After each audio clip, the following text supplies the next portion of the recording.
ছোট পর্দায় নিজের অভিনয় দক্ষতা দিয়ে পরিচিত পেলেও গান দিয়ে আলাদা পরিচিত পেয়েছেন জান্নাতুল সুমাইয়া হিমি।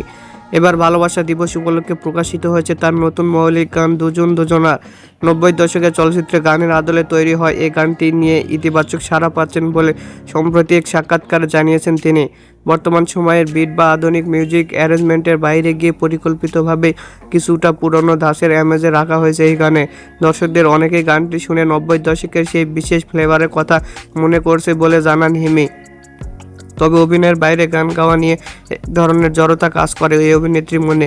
হিমি বলেন, আমি তো গানের মানুষ না, গান গাইতে সবসময় ভয়ে থাকি মানুষ ট্রল না করে দেয় কিংবা যদি পছন্দ না করে। এই গান শ্রোতারা পছন্দ করছেন, এটা আমার জন্য বড় পাওয়া।